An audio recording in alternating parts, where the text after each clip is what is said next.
Hello, hello, hello, everybody. Welcome, welcome, welcome. Tonight, our guest is Kelly Hitchman, Associate Professor, Director of Histocompatibility and Immunogenics, Section Chief, HLA Master of Science, PhD, FACI, to talk to us about kidney transplants and compatibility. So your Uncle Jim's got to put his Poindexter on tonight. We're talking to a real smart lady.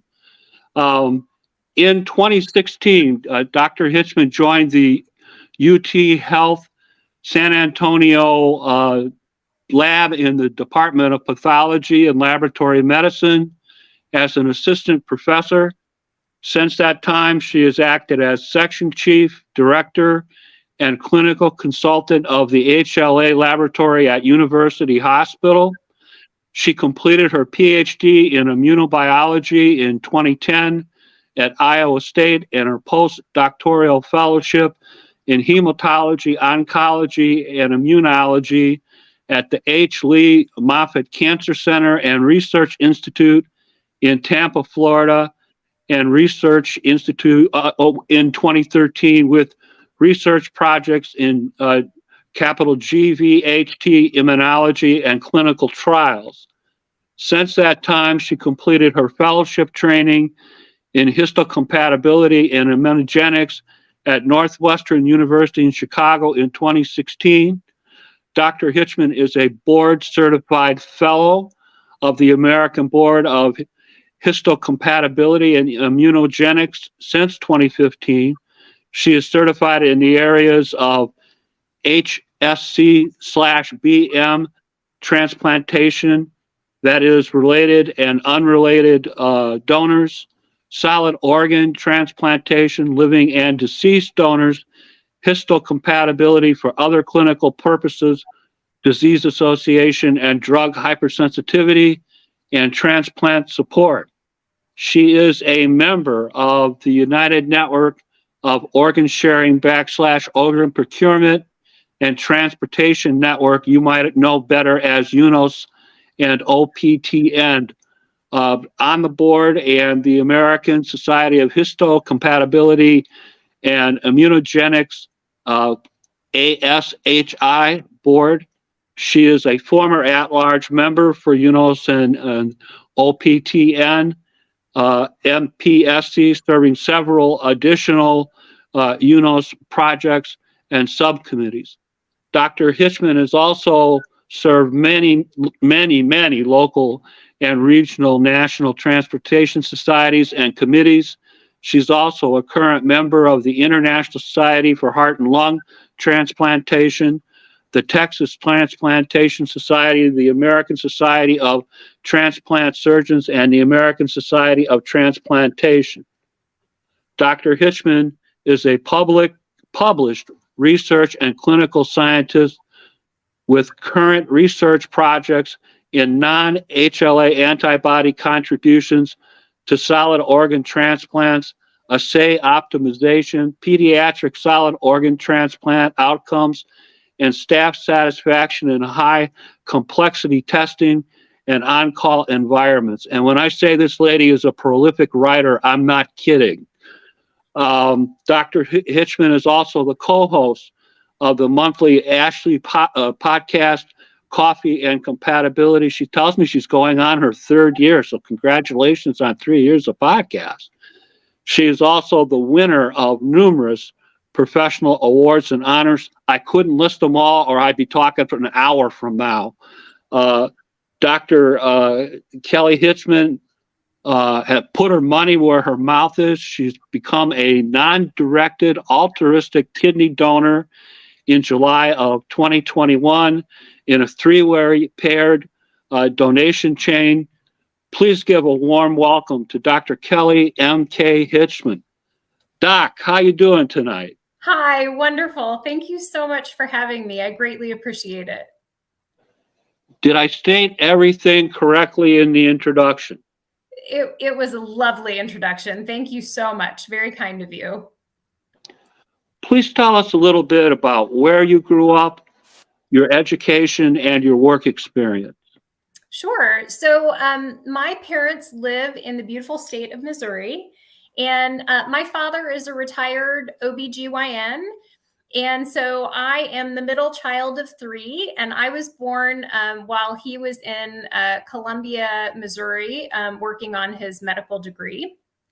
And shortly after that, a few years after that, they moved to Hannibal, Missouri. My mother is a retired nurse, and so they were both working in Hannibal, Missouri, which is the boyhood home of Mark Twain, and they still live there to this day. My older sister lives in Loveland, Ohio, and she's a child psychologist. My younger sister lives in Richmond, Virginia, and she's in media and marketing and publications.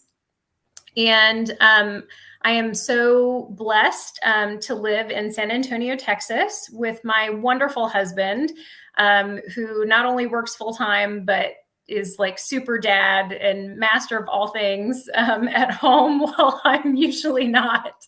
And my two children, my daughter Kira and my son Jackson. Okay. Can you tell us about your work experience? What is it that you do? Sure. So I, in about, was it 2013, was very fortunate to train in the laboratory of Dr. Annette Tambour, training in histocompatibility and immunogenetics, which is just super fancy speak for helping transplant patients find a compatible donor. So basically, the way that it works is when a patient comes to a center to be considered for any type of transplant, one of their samples, a couple of their samples, will be sent to an HLA laboratory. HLA stands for human leukocyte antigen.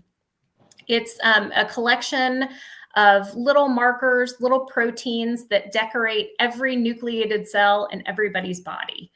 So your HLA laboratory will get a few of those samples, and we use those samples to determine the types of HLA molecules that are on your cells.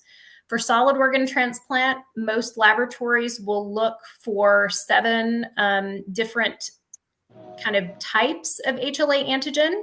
And because you have 2 of each of them, one from mom and one from dad, that means we're typing each patient for about 14 unique HLA markers.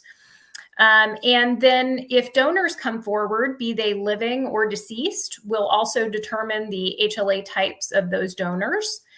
Most importantly, we will determine what the patient's immune system has already seen and is making antibodies against with regard to HLA molecules. And we'll use all of that data to try to help the clinical team find the safest and most compatible donor possible for each patient. And following transplant, we'll keep monitoring those patients to make sure that their graft is healthy and safe. Okay. Dr. Hitchman, I just want to make clear for our audience, we're going to be talking tonight about how a recipient can go through and obtain a kidney transplant and find a compatible donor. Is that a fair way for me to describe it? Absolutely. Okay. We used a lot of complicated terms that I mispronounced during the introduction. Oh, I thought you did really well. And I'm wondering if you can help explain what these terms mean for our audience. One of the terms was histocompatibility. Right. So what does that refer to? Yeah, that's a good one. That's a good $10 word, right? Maybe it's a $20 word. That's a good term. It just means the compatibility of the antigens on your cells, specifically the cells found in your blood. And these can be different than what everybody knows as blood type, ABO. We're usually talking about your HLA molecules, your human leukocyte antigens. Okay, our good friend Bobby Reed has joined us, good friend of the show. Want to shout out and say hi to Bobby. What does immunogenics mean? Yeah, so this is the genetics that encodes for your immune system. So, everybody has genes that kind of program how they function and who they are. So these are the genes that encode the cells and molecules that make up your immune system and help it work. Okay. You talked to us about HLA's definition a little bit. Just to simplify terms, what exactly does that mean? Yeah, so your human leukocyte antigens that, like I said, they're on most of the cells in your body, are actually a part of your immune system. They're actually the key part of your immune system for grabbing little pieces of foreign things and making sure the rest of your immune system sees it and responds to it. So the HLA molecules actually hold the little pieces of foreign and present it to other bits of your immune system to say, hey, you should probably get going and get after this thing. Okay. Fauci, F, paren, ACHI, close paren. What does that mean?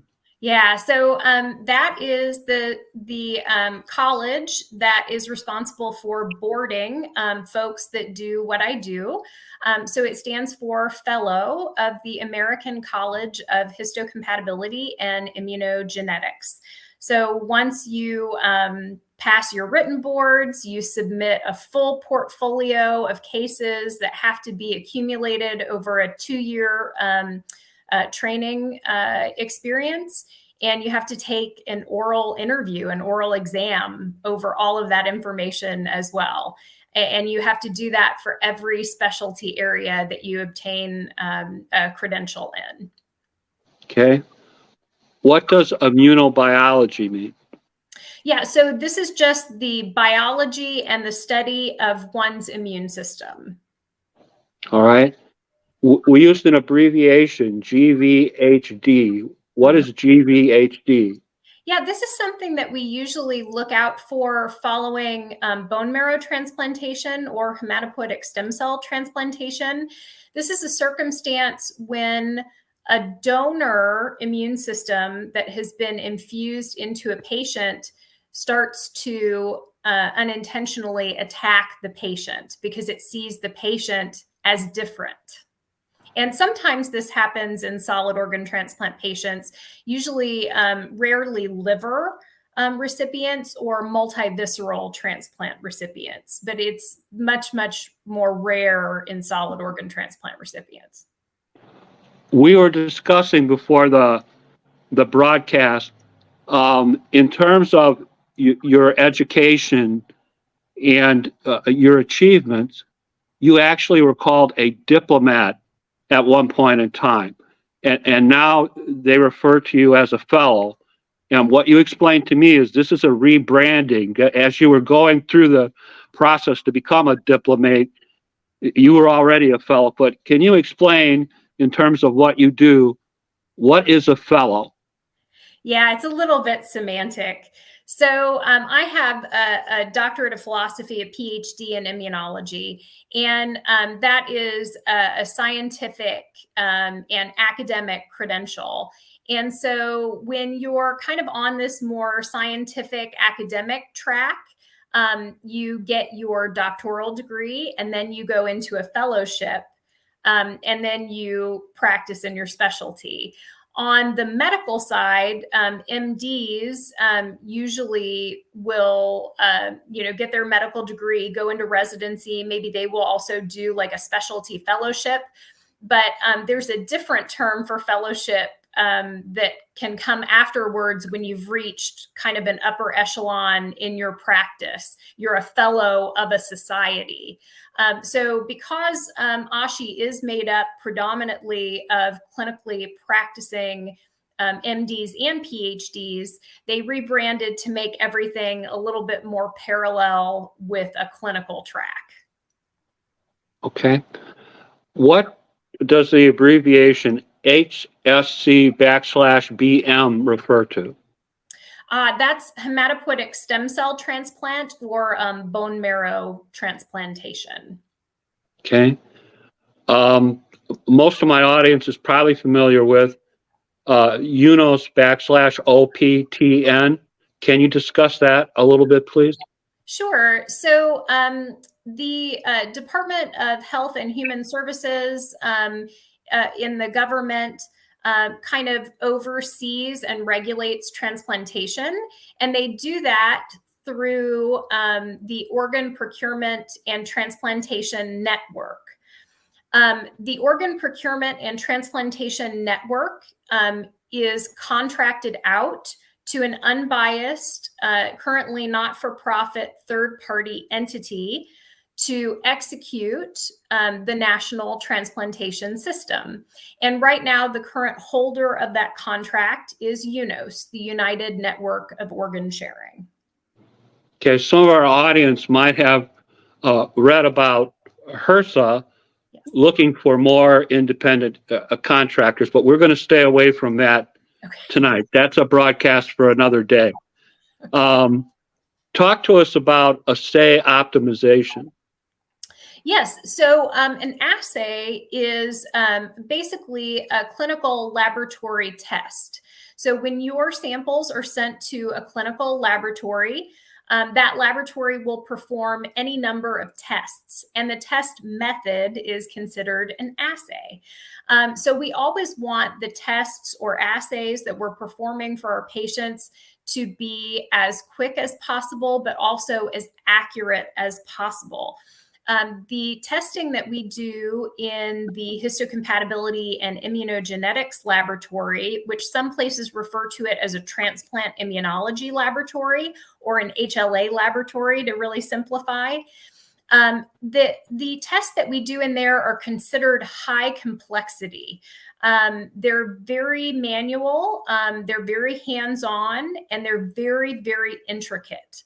So we are always trying to develop new methods for the testing to make the testing more precise and more accurate. So we're always trying to optimize these test methods to make them better for the patients and more indicative of what the patients need.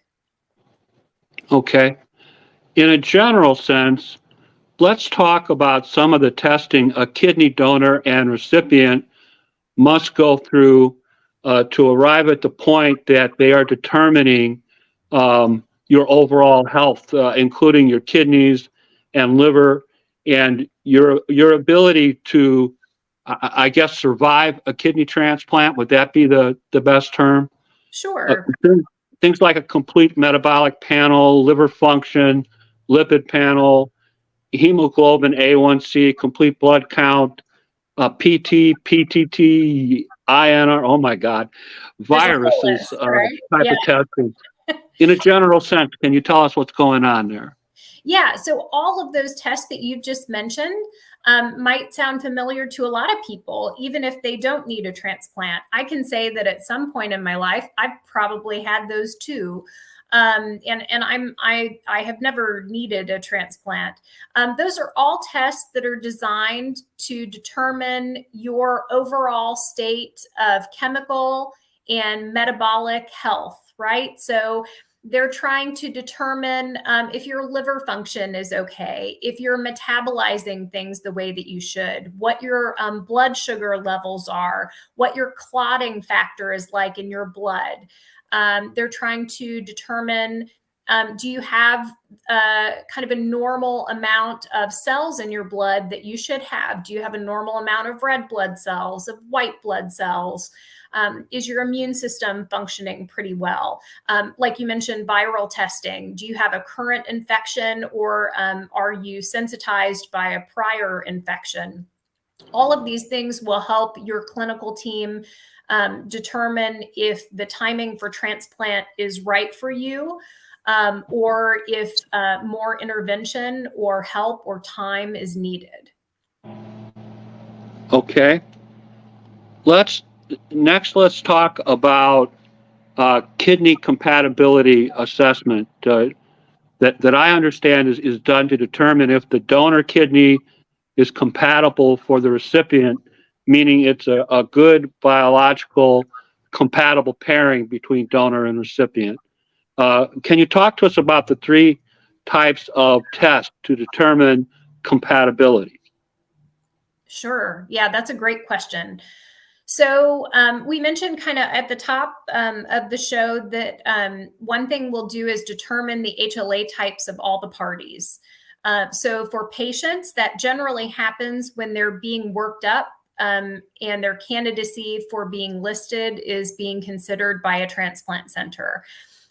So we look for these HLA molecules, which, like I said before, they're on almost every single cell in your body, and there are lots of them. You have 2 HLA-As, 2 Bs, 2 Cs, 4 DRs, 2 DQs, and 2 DPs. So we're typing people for all of that in the HLA laboratory. And when a donor offer comes up, we'll also be typing the donor for those targets as well. We'll also be doing antibody testing for the recipient. So most people are a little bit familiar with the idea that if you've gotten sick, your body's going to try to defend itself with one part of your immune system, which is your white blood cells, specifically your B cells. They're going to notice something that shouldn't be there, and they're going to start producing antibodies against it. And those antibodies stick on to that target and kind of flag it for destruction. So everybody has all these HLA molecules, right? But if you ever get an HLA molecule in your system that's not yours, your body can make antibodies against somebody else's HLA molecules. And that's kind of a complicated concept. But the way that works is if you get blood products from somebody else, like through a transfusion, if you get, and specifically that wouldn't be a red blood cell transfusion, probably a platelet transfusion, one or more of those. If you have had multiple pregnancies, after the pregnancy ends, you can become sensitized to the HLA molecules that are not yours, that are from your husband or partner on the child. If you have had a prior transplant, and that transplant was not HLA identical to you, which most solid organ transplants are not, your body can recognize those mismatched HLA proteins on the donor and go after them. And we want to prevent that in new transplants. So we'll look at the antibody profile of the patient to try to predict ahead of time what their immune system will do when it sees a particular donor. And if all of that is successful and a patient gets a transplant, we're going to keep regularly testing those antibodies to see if anything is changing over time. Maybe when the patient went into transplant, they weren't making any antibodies against their donor. But if we keep testing, we'll be able to see if that ever happens, and we'll be able to alert the clinical team, and they can try to get those antibodies out of the patient before they can hurt the graft. One of the things as a kidney transplant patient that has been kind of drilled into me is the blood type testing. There are 4 different blood types, and I've been told in the past that only certain blood types can donate to other particular blood types. But you wrote me and told me that you don't do this ABO type testing because you can do ABO incompatible transplants. Can you please explain what's going on there? Yeah. So that statement might have been a little misleading on my part. So my laboratory doesn't do the ABO typing. ABO are little sugars on your red blood cells. There is a laboratory absolutely that does. The blood bank will absolutely perform the ABO typing, and some HLA labs do, but most of the time it's a blood bank. The blood bank will determine the ABO blood type, the red blood cell type of both the recipient and the donor. So that is absolutely done. It's just not done by an HLA laboratory. I think most people think that if they're an ABO-O, they can only receive from an ABO-O donor. Or if they're an ABO-A, they can only receive from an ABO-A donor. We actually can perform what we call ABO incompatible transplants, where patients don't have to have the exact same sugars on their red blood cells. People who are an ABO don't really have a lot of sugars on their blood cells. So they can be universal donors. So a lot of people have heard that term. Any blood type, AB together, or O, can receive a transplant or a transfusion from an ABO donor. There are different subtypes of some of these sugars on people. So people that are in ABOA can be high expressing, a lot of sugars, or low expressing, not very many sugars. And if they're the low expressing type, they can give to other blood groups too, similarly to ABO donors. So we can do some ABO incompatible transplantation. We got a lot better at it in the late 80s and early 90s. And we do that by kind of getting rid of some of the antibodies that are already in the patient's system with a process of filtration called plasmapheresis. So we can remove those preformed antibodies to make those ABO incompatible transplants safer. Okay. One of the other tests that I noticed that you referred to in our notes back and forth during the week, anti-HLA antibody testing. What exactly is this and how is it done? What kind of information do you get from this test? Yeah, this is a really, really complicated test that we perform in the HLA laboratory. And this is the test where we determine what types of HLA molecules a potential transplant recipient is already producing. So this is the circumstance in which if a woman has had multiple pregnancies with the same partner, or two partners that look kind of human leukocyte antigen similar, they might be producing a lot of anti-HLA antibodies against those HLA types. If somebody's ever had a prior transplant, and that transplant had mismatched HLA molecules on it, they might be already making antibodies against those mismatched HLA types. Or if they've had a bunch of transfusions, they could make anti-HLA antibodies against those things. So it's our goal to determine what antibodies a patient is making ahead of time so that when they come up for an offer, we can look at a donor's HLA type and say, oh, this patient has already made antibodies against that donor. That means this person's immune system is already primed to attack a graft that looks like that. We probably don't want to do that transplant. We should wait for the next offer to see if it's better. The way that test is performed is really pretty cool. This definitely gets to the heart of my science geeky side. We try to simulate a cell.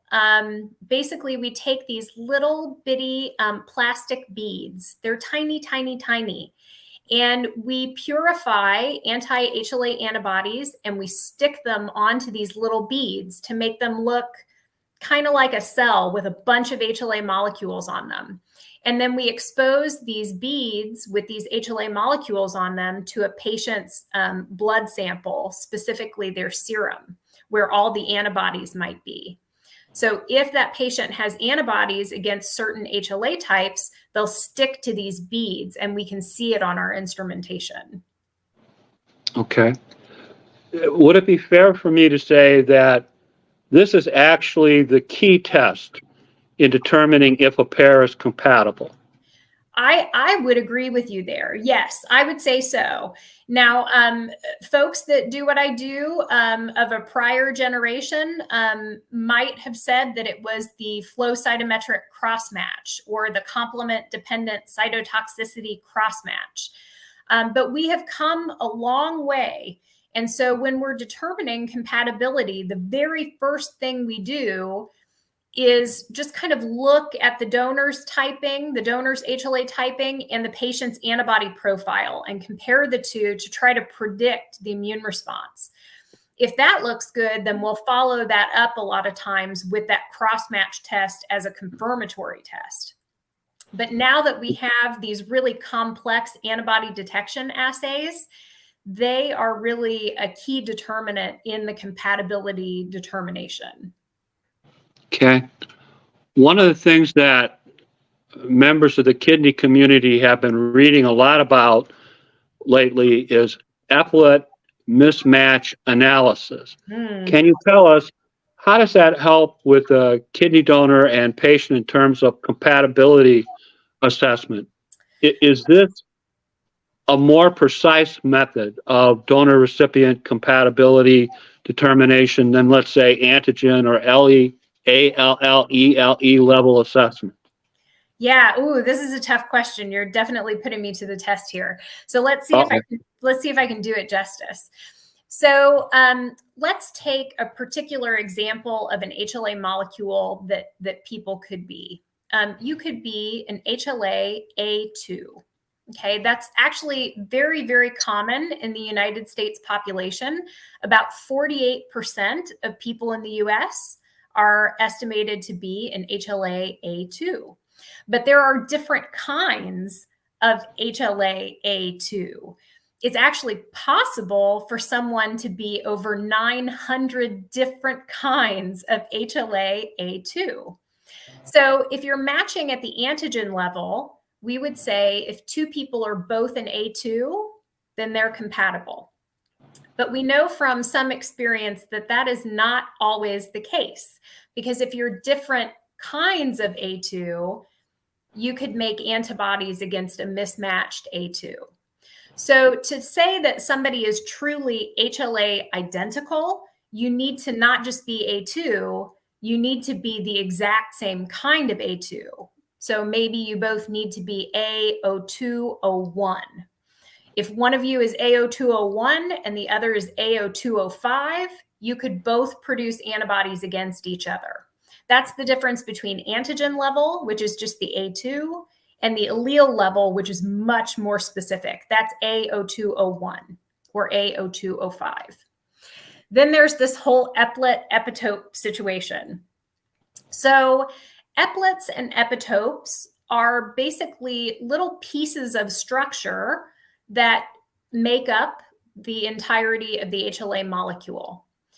So it is most conservative to match people at the allele level, basically saying you're both A0201, right? But if you can be over 900 different kinds of A2, maybe that's a tall order, right? And especially for folks who are making lots and lots and lots of antibodies, maybe it's going to be really hard to find them a donor if we're trying to find somebody that looks HLA identical to them. That can be so difficult that's why we usually do not find HLA identical donors for people. So there's this other concept now that maybe you don't have to be so conservative to match at the allele level. Maybe you can match conserved little patches called epitopes, which are larger, or eplets, which are much smaller pieces within epitopes. So basically, it's a little structural piece, a little linear piece that is part of the HLA molecule. Those can be shared between lots of HLA molecules. So maybe it's easier to match people's eplets or epitopes than it is to match them at the allele level. So there are some great scientists out there, Peter Nickerson and Chris Wiebe, who started trying this in their center's patients.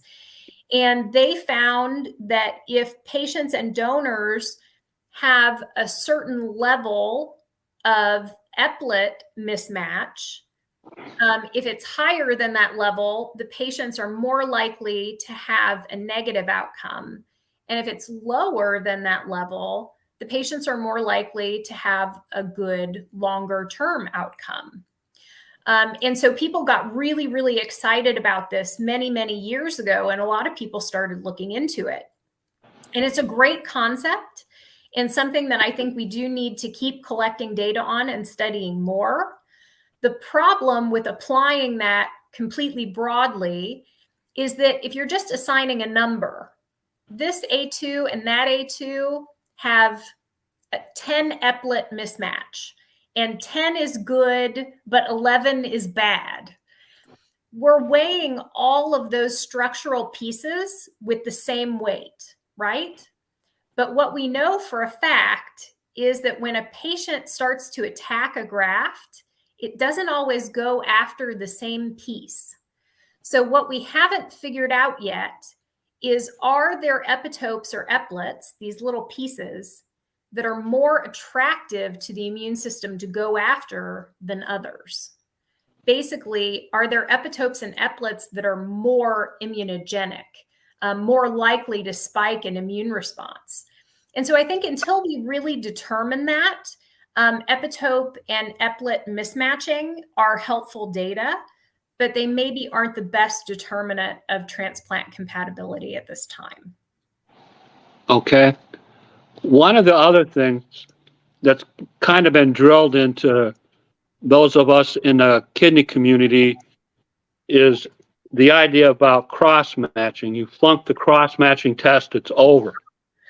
Oh no. So I wanted to give you an opportunity to speak to that, because you mentioned to me during the week that this particular testing has a flaw, that it might be subject to interferences that can cause false positive readings. Can you tell us a little bit about that and why you only use this testing as confirmative? Yeah, sure. So there are a couple instances in which we use the term cross match, so it gets a little bit confusing. When we are assessing a donor and a patient for the first time, and if this is a deceased donor, sometimes this is, at all hours of the day and night, right? The first thing we'll do is something that we call a virtual cross match. And we call it virtual because it's not actually a test. It's kind of like a chart review. This is the stage at which we're doing an initial immune risk assessment. We're looking at the patient's HLA typing, we're looking at the donor's HLA typing, and we're looking at the patient's entire antibody testing history. And we're asking ourselves, has this patient ever in their history made any antibodies against any of the HLA mismatches on this donor? That is called a virtual cross match. If we find a significant amount of antibodies in the patient's history against that donor, we likely would not recommend that pair because of risk of safety, risk of a bad outcome for the patient. So we'll likely wait for the next offer in hopes that it's more compatible. Now, if a patient is found to have no anti-HLA antibodies in their testing history against the donor, or maybe if they have some, but they're very, very, very weak, and we think that we can control that with immunosuppression, we will follow that up with the physical flow cytometric cross-match test. And in this, we're taking cells out of the donor, specifically the donor that's intended for the patient, and we're mixing those cells with the patient's blood sample serum where those antibodies live. And so we're basically looking to see, do the antibodies in this patient's serum go after those donor cells? And if they do, that's kind of an indicator that the patient's immune system would do the same thing if we put that organ in the patient. There are some exceptions to that. So all of the testing that we do to determine the patient's anti-HLA antibody profile, these are HLA-specific tests where we're reacting the patient's serum against nothing but HLA molecules. But when we do this donor-specific cross-match test, we're using cells from the donor. So actual human cells, unlike those beads in the test, the cross match and the donor cells, this is not an HLA specific test. There are lots of things on cells, things that are not human leukocyte antigen. So just because a patient's antibodies bind to the donor cell doesn't necessarily mean that it's a contraindication to transplant. If a patient is taking a biologic therapy like rituximab or Humira, then those drugs themselves are humanized antibodies. So those antibodies will stick to the donor cells and make it look like the cross match is positive. And it's not, it's just the biologic. We're detecting the biologic that the patient has taken, basically. So that would be a false positive. So we can rule out a lot of things like that by having really good communications between the patient and the clinical team. So the clinical team knows exactly what medications the patient is on, and the clinical team communicating with the HLA laboratory so that we know too. That way, if we see it, we know it's not a contraindication to transplant. Okay. There's some additional generalized testing that might be specific to a patient. For example, whether or not you're male or female, how old you are.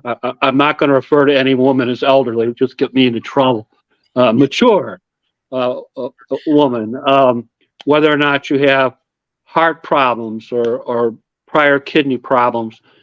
Can you talk to us about some of that specific generalized testing that goes on with individuals that have issues? A woman might get a pap smear or a mammogram, might be checked to see if she's pregnant. An old guy like me, over 50, I can't tell you how many times I've had a colonoscopy.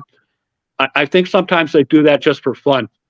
Right? So can you give us some idea about these generalized additional tests? Sure. And this kind of testing that you mentioned, and I'm so glad you mentioned it, this applies to both patients and potential donors, right? So if you want to donate an organ, you're also going to have all of that done as a living donor. So this is key for both parties. And these are basically really important to determine your fitness for transplant in that time. So most transplant centers are going to want to have the results of those kinds of tests current within the year that the transplant is going to occur. We want to make sure that the recipient is fully ready to receive a transplant and that there's not something else going on that needs to be dealt with first. For instance, if you get that colonoscopy and it turns out you might have colon cancer, you might want to deal with that first and delay the transplant, right? And that would definitely be true for a donor as well. So a lot of these are just determining, your fitness for transplant surgery in that moment. And as far as the male, female, the age, this information is important for compatibility too. So we would not want to put, a 43-year-old kidney. I'm 43.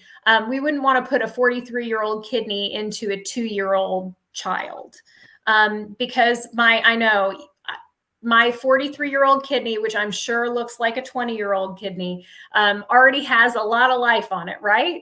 And so we want the child to have as age matched a kidney as possible so they get the best lifespan out of that kidney as possible.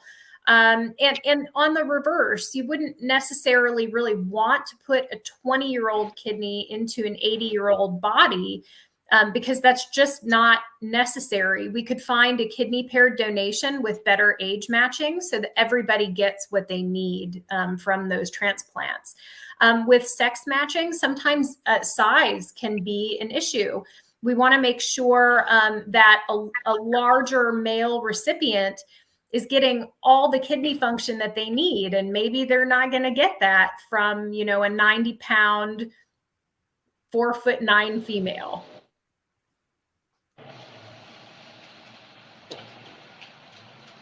Okay. Talk to us a little bit about your activities with the ASHI group, ASHI group. I understand you're pretty active with them. Yeah, that's my professional society. It's built up of research scientists, clinicians, both on the PhD side and the MD side. It's I'm heavily biased, pro ASHI. It's a wonderful community of people. that care so much about the work that they're doing, about the patients and donors that they serve, about the clinical teams that they're trying to help. They're fun, they're vibrant, and they just work so hard. And their mission is so important. I try to give as much of my time to that mission as possible outside of my normal working hours. We have a lot of work to do to make the transplant system as optimal for patients as we can. And the clinical laboratory is part of that. Okay. Talk to us a little bit about your experiences with UNOS OPTN. Sure. So I'm in my second year on the board, and I was elected as a patient and donor affairs representative. So actually not because of my histocompatibility and immunogenetics professional experience, but because of my experience as a living donor.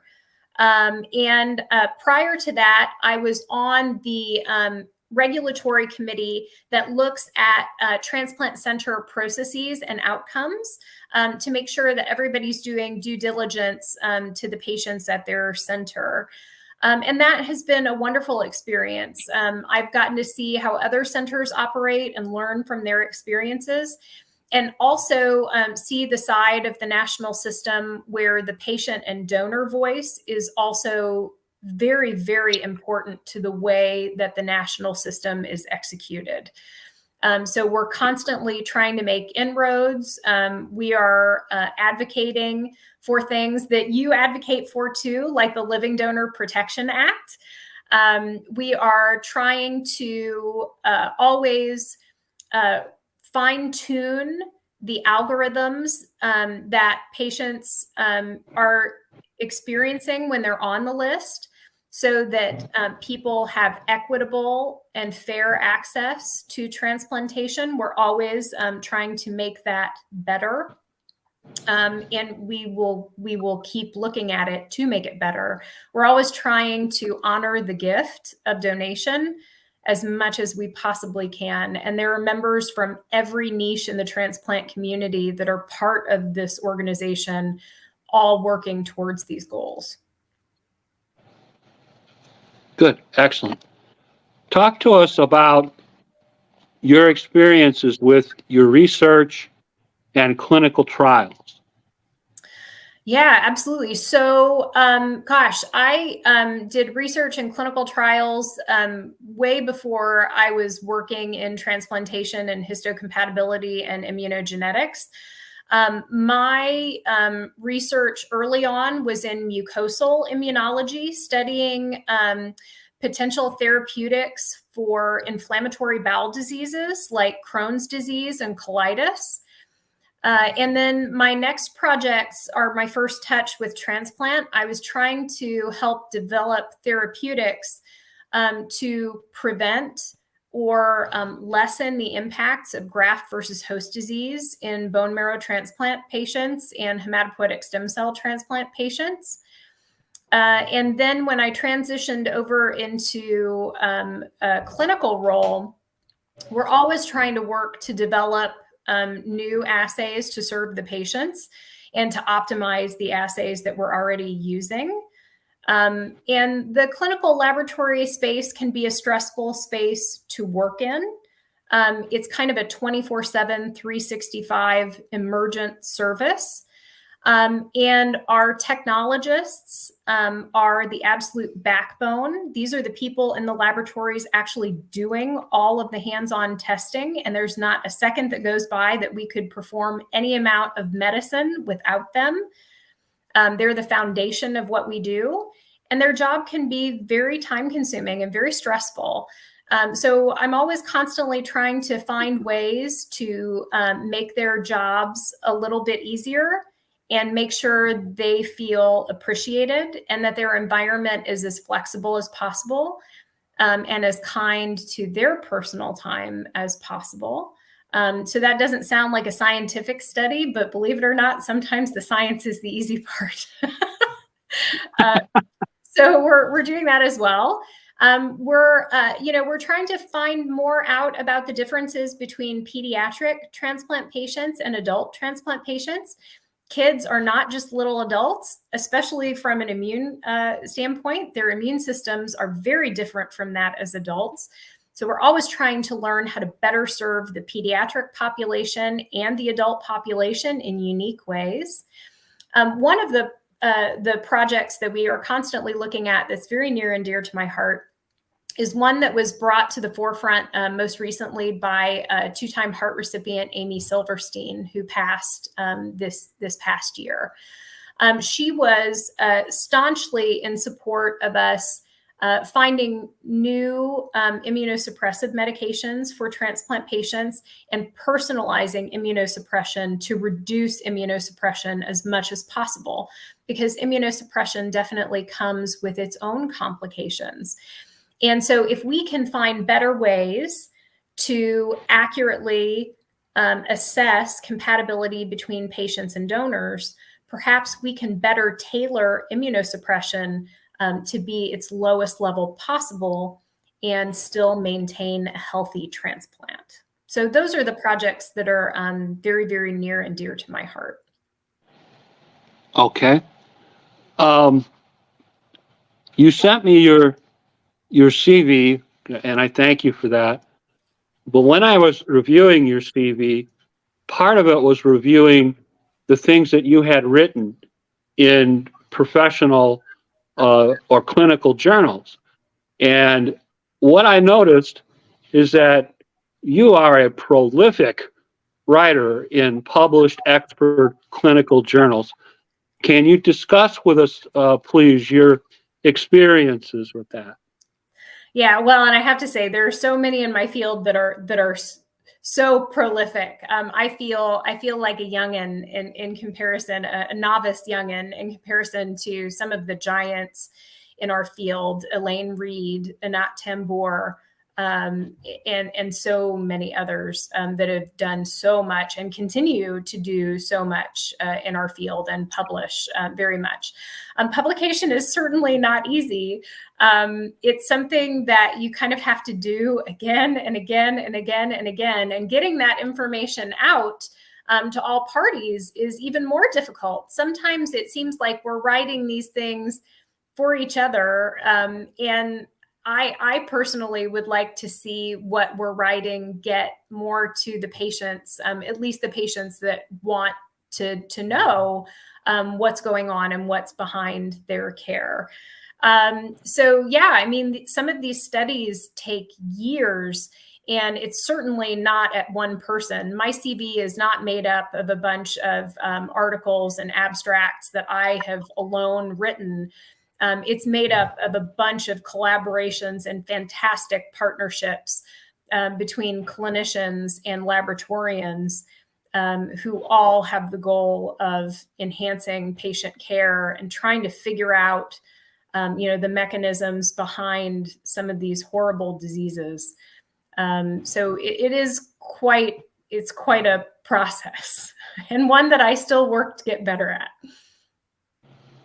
Okay. I saw that you're doing some ASHI podcast called Coffee and Compatibility. Can you talk to us about your experiences with that? Yeah, this has been so fun. It makes me think about you and your experience with this format, and I hope that you enjoy this format as much as I have enjoyed podcasting, which is relatively new for me compared to a lot of others. This podcast is sponsored by the American Society of Histocompatibility and Immunogenetics. So it is mostly about the science behind transplant immunology. We have guests on from all realms of the transplant and immunogenetics scientific communities. And we try to keep it light. So if this intrigues you, I encourage you to log in and listen to some episodes. We try to really keep it at a level that everybody might be interested in and enjoy, not just people that work in transplantation, but patients and donors and care partners and families. So if you're interested in what goes on behind the scenes in transplantation, it's a great podcast, and I can't take credit for it at all. It's the brainchild of Dr. Eric Weimer, who directs the HLA laboratory at University of North Carolina, Chapel Hill. He's a brilliant scientist and transplant immunology consultant. And this was all his idea. He was just kind enough to ask me if I wanted to co-host with him. And I would never say no to Dr. Weimer. So we have a great time on the podcast. And just this last year, we added a third co-host. We added a technologist co-host because that perspective is so important as well. So we have a great time, and we interview patients, we interview donors, we interview practitioners, and just kind of try to break it all down and tell people where the field is at. Okay. I also noticed when I was looking at your CV that you are the winner of many, many professional awards and honors. Thank you. Please highlight for us those that you are the most proud of. Oh gosh. Well, this year, my transplant center awarded me an endowment, which I consider to be one of the highest professional honors in an academic setting that can be given. And it's the biggest honor because it's in the name of the parents of the director of our transplant center, who is Dr. Francisco Cigarroa. And I can't imagine a greater honor than somebody that leads a center, having their family start an endowment and feeling like you're the person that should hold that endowment. So that I am beyond grateful for. Was very blown away by. That's probably one of the lifetime, all-time greats for sure. Wonderful. I just wanted to bring to our audience's attention, as always, pinned to the top of my personal Facebook page is this broadcast. And in the comments, I put all my research in those comments. So if you want to drill down on Dr. Kelly or any of the things we're talking about tonight, it's in those comments. So, please feel free to check that out if you need more information. And that would include the link to her podcast, by the way. So you can check that out if you want to as well. Something interesting. I saw a couple of photographs that you sent to me about the kidney donor athletes and the one kidney climb up Kilimanjaro in 2020. Are you going up the mountain, doctor? I'm going up the mountain. Yeah, I'm going up the mountain. Oh, I'm so glad you bring this up. It's one of the things that I greatly, greatly cherish.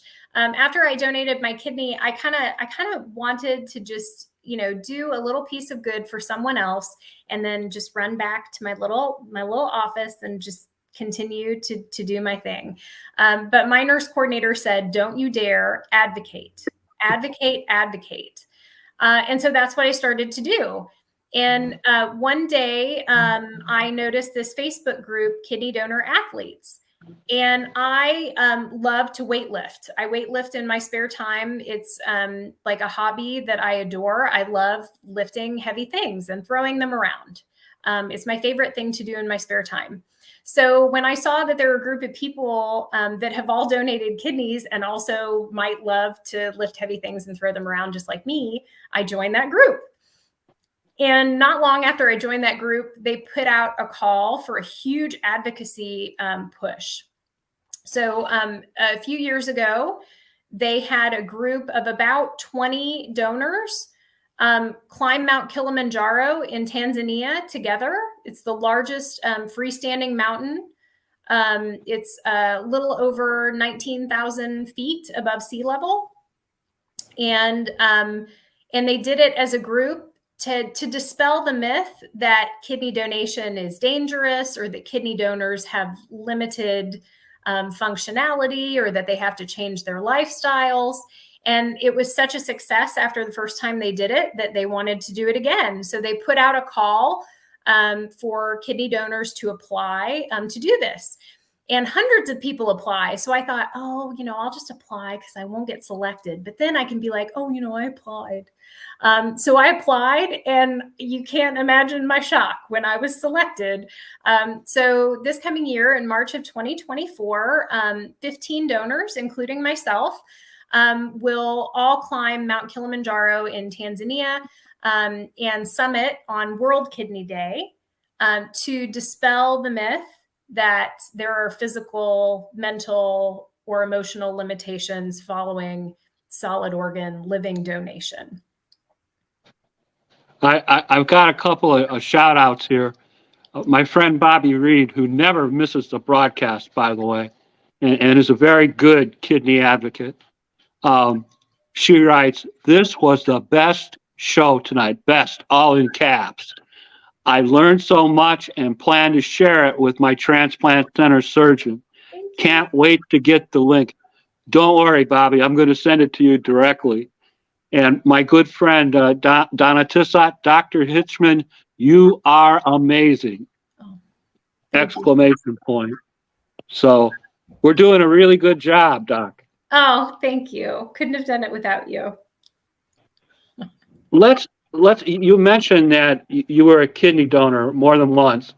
Yeah. I saw that in July of 2021, you were a non-directed altruistic kidney donor in a 3-way paired donation chain. Can you talk to us a little bit about your experiences? Absolutely. Thank you so much for that question. Again, the advocacy is something that I'm very, very passionate about, and I love talking about it. And I had a great experience. So I work in transplantation, so there's not a day that goes by that I don't see the good side, where people finally get that offer. They get that compatible donor, and their life hopefully changes for the better. But also in that, I get a lot of offers that the timing and the compatibility aren't right. And I'm part of the team that, not so pleasantly has to say, no, this isn't the right one, or no, this isn't the right time. And for some people that are very medically complex, that no happens more often than any of us would like for it to. And it's not pleasant to say no when you know how badly those people need an organ. But if it's not safe, it's not good, right? So for many years, I had thought to myself that maybe I could help somebody more than just in my professional capacity. And when the pandemic hit, our patients went from experiencing the difficulty of needing a transplant to the difficulty of needing a transplant during a global pandemic. So it took all of the disparities that our patients fight so hard against and just broadened those gaps. And that was it. I couldn't take that anymore. So I very quietly went to my favorite nurse coordinator friend and said, "Hey, I think I want to donate a kidney. Can we work me up, and can we be quiet about it? Because I don't want to scare the center." And they did just that. They were very respectful of my privacy. And Dr. Elizabeth Thomas was my surgeon. And so she and my nephrologist, Subirta Bayana, and my coordinator, Luisa Gonzalez, we put heads together, and they asked me what my goals are. And my goals were to help as many people as possible. So a paired donation was my ultimate goal. And that is when people have a living donor, but that living donor isn't compatible for them. If somebody else steps in that is, you can start a chain of donation. In my case, I was able to give to a gentleman whose cousin was not compatible with him directly. But then his cousin was able to give to another person that had an incompatible donor, and that person's donor was able to give to somebody off the list. And as a member of the clinical team, I kind of was able to help plan that whole process. And so I didn't really know anything about the folks in the chain other than their immunologic data. And about a year after I donated, I got to meet the gentleman that holds the kidney. It's his kidney now. And he's just such a wonderful person. And seeing that kidney work is like no other type of joy I've ever experienced. And I so wish that type of joy and experience would outweigh the fear of unknown that most people, holds them back from maybe thinking about doing this. It's so much safer and so much easier than anybody would ever imagine. So I can't say enough good things about the process. And if I didn't advocate for it, to be honest, my life has changed so little, I'd kind of completely forgotten I had done it. It's not something I notice. It's not something I think about, other than the very small, awesome scar that is like my greatest treasure. Well, being a kidney transplant recipient, I just want to say thank you. Of course. We need more folks like you. I think all of us would say that we would absolutely do it again in a heartbeat if we could. My friend Donna is asking, are we going to be able to follow your climb? Yes, absolutely. I think on Facebook, I think there is a public kidney donor athletes page. And you can do that. And you can certainly friend request me.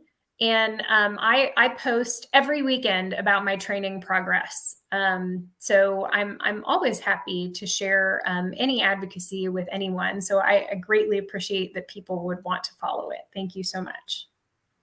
Donna, the link's in the comments. So pin to the top of my Facebook page, so you should be able to find it. Dr. Hitchman, let's talk about some future innovations in kidney transplants and compatibility, including your possible future activities, at least to the extent now that you can discuss and not violate confidentiality. Sure. There are a lot of innovators in the transplant space that are constantly, looking at how can we make this better? How can we change things? So a lot of organ procurement operations in the country are looking at new forms of logistics to speed transport of organs. So I think in the coming years, you're going to see more drone technology applied to transplant logistics.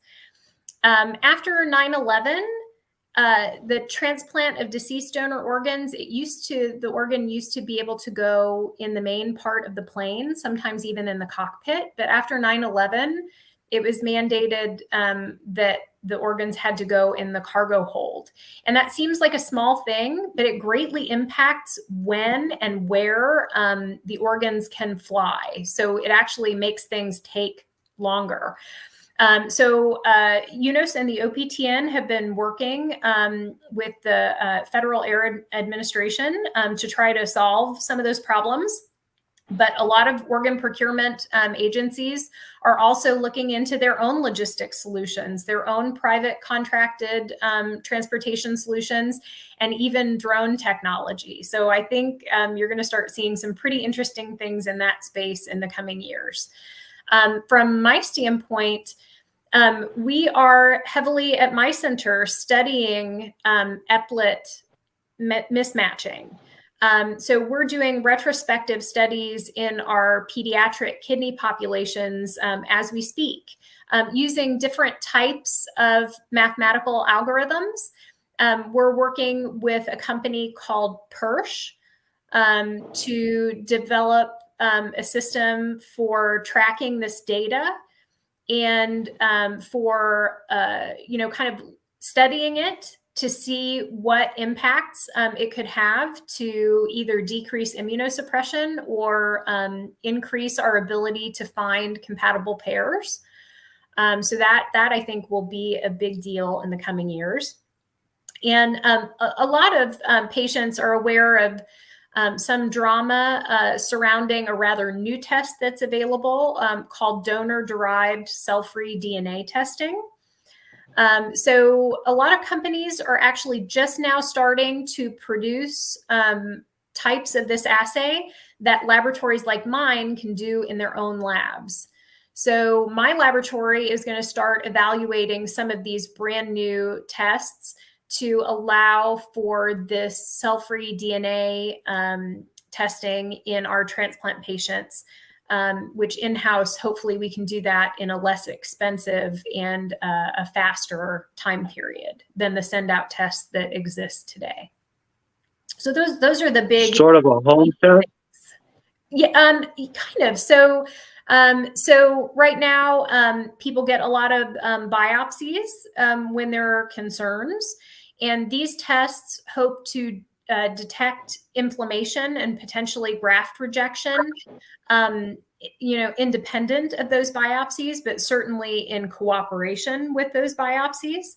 And that's a test that a lot of patients have seen a lot of benefit from. We're still studying the clinical utility and validity of those tests.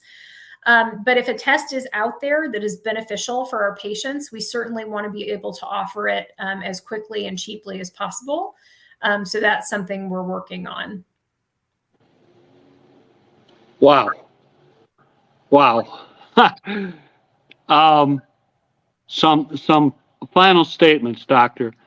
Is there any statement you would like to make to our audience before we conclude the conversation for the evening? Anything that you would like to say? Sure. Well, it's just been so lovely to join you tonight and to talk to your audience. And especially if there are patients and donors or donor families out there. I do talk to patients and donors on occasion, but it's always the most joy of mine to be able to speak to everybody. And if I can impart anything to a patient that's maybe waiting, it's to chin up and don't give up hope. Sometimes the waiting process is hard and tedious, but there is a whole team, a whole multidisciplinary group of people that are with you, that are rooting for you, and that are trying to get you across that transplant finish line. And it's a very hard topic to broach, but please share your stories of transplant need. There are so many people out there, like I was a few years ago, that wanted to donate, that would have donated, and didn't have anybody in particular in mind to donate to. If I had seen a story that somebody had put out there that said, I need a kidney, this is my situation, I absolutely would have done that. And there are so many other people out there that feel the same way. So in this digital age, in this age of social media, it can be so powerful for trying to find a living donor. Your living donor does not have to be genetically identical to you. It does not have to be a family member, although you might be more compatible with a family member at times. But if you don't have a family member that can donate to you, please, please put your story on social media, share your need. There are people who are waiting to do something like this. Excellent. Excellent. I can't tell you how much I appreciate you coming on to speak with us tonight. And I learned so much just listening to you speak and our conversations during the week, and all of the comments from our audience have been extremely positive. Just a terrific job tonight, Doc. So I appreciate you coming on and sharing with us so much. And Wow, what a breadth of experience you have. Weightlifting as your hobby. Oh my. Just a really great job tonight. All the comments are the same. Great show. Thank you very much. You're amazing. I plan to share this. Just a really, really good job.